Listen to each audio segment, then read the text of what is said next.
Hi everybody, it's Brenda. I wanted to show you how I log into Google Classroom, how I log into Ziteboard, and how I can find an easy link for Zoom to get into class each day. Let's start with Ziteboard, shall we? I'm going to share my screen right now, and I'm going to go to a new web page, and I'm going to type in Ziteboard, Z-I-T-E-B-O-A-R-D, Ziteboard.com. Let's actually spell that right, shall we? A few links come up, but then the one that says Ziteboard is the one I want to choose. When I first click on it, this is the page that I see. I need to log in. And so right up here, I'm going to choose to log in. You can create a username, an email, and a password like we do all over the internet for every web page. However, if you're using Google Chrome, I really recommend that you just click Login with Google. If you click on this one, it's the smoothest process. I'm going to choose to do that right now. But again, you can put in an email and a password, and you can click sign up the first time. And then once you have that, you can click login when you return on another time. I'm going to choose to click login with Google. As I do so,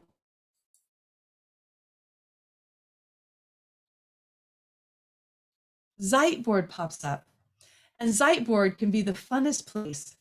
You'll notice I need some select tools, so give me just a moment to change some of my settings. I'm going to go in and I want to display my pens and my insert and my select icons. And that's going to be enough for now. Notice that right here, I can actually choose to pick up this image and take it somewhere else. Or maybe I'll use my eraser and I'll erase this magnifying glass and the DNA and the light bulb. Okay, maybe I like the light bulb. So I'm just going to hit the undo button in the upper right-hand corner and I'll bring it back. In fact, I could bring back everything that I just erased. In fact, most of the time, I don't really use the erase button. It causes grief. Instead, what I choose to do is I choose to just use the undo. Hi, guys. Instead of erasing, I'm just going to hit undo, undo, undo, and just take away what I wrote. That way I don't erase someone else's work or something that needed to be there for the day. I just undo what I did. Here are the tools available to you. There's a pen, and the pen could change colors. Or I have an eraser, which again, I don't use very often. I could insert a picture. As a teacher, I use that one a lot. Maybe I'll even write a sticky note. Right over here, I can say, don't forget, don't Foggart, that was awesome. Don't forget to find a common denominator first. And if I wanted to, I could even move this Post-it around somewhere else. Here's the one that really helps. This one right here, the crosshairs, that allows me to move the whole board around. And I could also hit this button right over here. I want to make sure you can see it. It might not be on yours, and if it's not and you want it, I can help you to find it. Notice how there's a magnifying glass with a plus sign, a house, a donut. One of my youngest students once called that a donut. It's definitely now a donut. Or a magnifying glass with a minus sign. The magnifying glass with a plus lets me zoom in. Or perhaps you have a roller on your mouse, or you can even two-finger stretch, and we can move in that way as well. Or I can click on the magnifying glass that's small, the negative one, and I can zoom back out. The home button, the house, it takes me back to where I started at the very beginning, like that. And the one that's a donut, that helps me to zoom in at 100%. If you and I do a deep dive into this O, and we're just so far in that we can't see anything anymore, if I click the donut, then it goes back to 100% zoom, not a bazillion% zoom. All right, that's Ziteboard, but you need to get onto our whiteboard. So I'm going to go over here, and I can tell, first of all, that I'm logged in because I can see my name right there. If it says login there, then I'm not logged in and I'm never going to get to our classroom board. And then I can go to our actual whiteboard. Over here is where I'm going to choose to do it instead. If I slide down here to my boards and I click on it, then all of the different boards that I have access to are visible to me. I have a few. But if I click on this one right here, because that's my class, then I'll be able to write on Siteboard with everybody else. Hola, ¿cómo están ustedes? ¿Estamos bien? On the bottom right down here is where I'll see everybody that's logged in. Every once in a while on Siteboard though, every once in a while, we're not connected. It's real time unless someone's internet lags for a minute. So sometimes this little two-person face right there, it might have a red lightning bolt through it. And when it has that, you'll know that you don't see everything that everybody else is seeing until the lightning bolt is gone. All right, is there anything else I'm thinking about with Siteboard? Well, yes, there are more controls. I'll let you play with them though. As you go in, you'll be able to get used to Siteboard and have fun with it. One more thing I should show you. During class, we will often have boxes where each student can write down their idea, their work. In order for me to write in this box today, if I just start writing, I'm not really going to have enough room. For example, if I go right here and I say, well, let's not use a rectangle tool, shall we? There we go. Whenever I go to the back of the room, I just don't have enough room, do I? So here's what I'll do. I'll zoom into my box first. Then there'll be room. And in fact, this time, I'm not going to use my draw pad or the draw pad sometimes on our laptops, or if you're on a tablet or a phone, you can use your finger on the screen. If all you have is a click mouse, you are not going to like your handwriting. Ah! That's my exclamation mark, can't you tell? So instead, maybe I just want to type today. So I'm going to do a long click right here. That's not very big. I'm going to click on the alphabet letter that's larger. There we go. Oh, my board's reloading. I'm glad it's doing this to show you.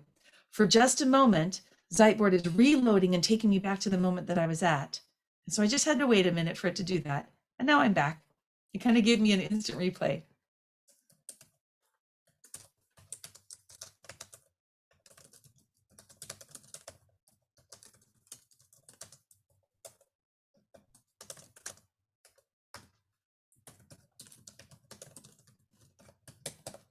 There. I lost it. That's so sad. Shall we type it again? I'll make it a little easier this time, just so I don't have to type such a sentence. Hi, Mom. There. And if I decide that it's too small, I'll long click on it for a minute and then I can magnify it. I'll just stretch it to be larger.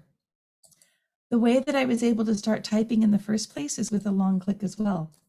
If I just click, it actually just draws because that's what the pen does. But if I long click, then a text box pops up. Hi, guys. All right. And if I decide that I don't like something, again, it's best to hit the back arrow instead of using the eraser. All right, you guys, as we meet in class, if you have questions or you want to understand something else about Siteboard, or you discover something you didn't know before and you wonder if we've seen it before too, feel free to share with us. And I'm here to help. All right, that was Siteboard. Shall we go to Google Classroom? I'm going to Google Classroom, and the way that I do it is I type in Google Classroom. When I click onto Google Classroom, I'm going to choose, I guess I'll choose that one. It's logging me in immediately, right away, and I have all these classes. Look how many classes I have available to me.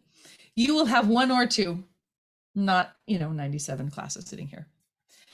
If I go to a class that I've been to before, like this algebra class, I can go in and I can see my work. Here's what I'm going to do. I'm not going to look at stream or class, or I'm not going to look at stream or people or grades. I'm going to go to the word classwork instead. That's where I always go, as a matter of fact. This will show me my homework that's due. Not only will it show me what the homework is, but it'll show me what date it's due by, and I can even find out how I did on some of my other work. So right here, Let's see. And in fact, give me a moment. I want to switch and be a student instead of a teacher. So I'm going to go to this one. I'm clicking on classwork. And then I'm not going to look at this big old long list. I'm going to click right here, view your work. As I do that, it will be my work. I can see my grade.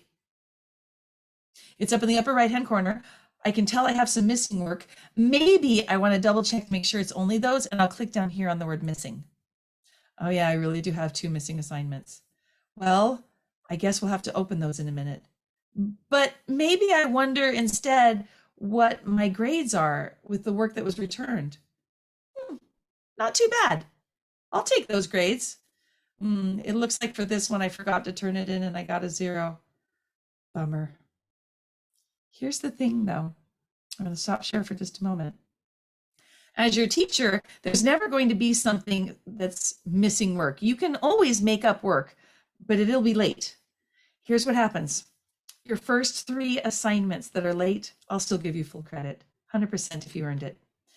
The 4th assignment that's late, the best score you can get is 90%, and you might not even get that if there are mistakes. And then the next assignment that's late, the 5th one, it can only earn an 80% maximum, and then 70. And then for the rest of the semester, anything that's late, it's going to be worth 70%. I'm going to get a C in the class or lower. There's just no way to get an A or a B if I have a bunch of C's, if I have a bunch of 70%. So don't be late too often. All right, going back. Let's see. Well, I need to turn in an assignment, don't I? So right here, I click on this one, and then I realize that I need to turn in my work. And I'm going to choose to do this one. All right, I clicked on the title. Let me unclick for a moment, and I'm going to do it again so that you can see it. I'm clicking on the title, and then I can tell that there are more details. I'm going to click right here. I'm going to click View Details. And then over here is where I can turn in my work. In fact, that purple button, Turn In, I'm going to click that in a minute, but not yet. First, I need to put my work in. I'm going to click on the purple button that says Add or Create. Click. All right, I need to add in my work. Maybe I'm going to choose the word File because I took a picture of my work a minute ago and it's sitting in the computer as a file. Or maybe it's a Google Doc or it's in Google Drive and I can just connect it. I'm going to choose to click File this time though. And then it says, okay, where's the file? And I need to go find it. This is the PC version, but I have videos that show how to do it on a phone as well. I'm going to go down here. There it is. Here's my work. As I clicked on it and okay, notice that it's loading. It's almost in there. And as soon as it's complete, now I need to click Turn In. I know the work is there. Well, I do as the student. If you don't click that purple Turn In button, I won't know that you turned anything in and I'll give you a 0. And you'll say, but I did my work. It's right there. The computer won't notify me that you turned in your work unless you click the Turn In button. So don't forget to click Turn In. Do I want to turn it in? Yes. Now my homework's done. Now it's complete. Maybe I realize though that I made a mistake and I want to fix that. And it's not past the deadline yet, so I can unsubmit and resubmit as long as it's not due yet. I'm actually going to do that. I'm going to click Unsubmit. And now my teacher won't see that it's sitting there and available. It's still sitting there, but they don't know it. And I'm going to go fix something. And then after I make some changes and I save it again, then I can click Turn In again. And I fixed it. All right. As you go along this beginning of term and you discover that you have questions because you don't know how to do something or something doesn't make sense, even though I explained it twice already, just ask me. I'm here to help. I never want you to feel like you don't know what to do and you just need to sit quietly and wait it out, because that just creates an anxious feeling in us and it doesn't resolve anything. I'm here to help. Ask me during the middle of class, ask me at the end of class, or text me after class and say, can you meet with me? I don't understand how to do something. And I'll say, sure, let's look at it together. And we'll do it together until you know how. All right, you guys, this is how we use Ziteboard. This is how we use Google Classroom. One more hack that I want to give you. Ziteboard could be where you start each day before class. You don't have to go find your Zoom link. It's going to be sitting there for you. For example, right here, I'm going to my boards and I'm going to go to my board that's for the parent meeting that I just had today. Yours might say geometry class or wit and wisdom instead. Here I am. If I want to know how to get to my Zoom link, it's sitting right there. Did you see what I did? I clicked on the parent meeting title. It would say geometry if this were my geometry class. It's a text box. It's for chatting. And as I click on it, the Zoom link is sitting right there. So I'll go log into Zoom, which I'm actually already logged into Zoom, and doing so is just going to place me in my same meeting. Some people don't even worry about their Zoom link. They know it's in Ziteboard. It's always sitting there. It'll always be there. All right, you guys, if you have any questions, let me know. I really do want to help. I don't want you to feel nervous or anxious.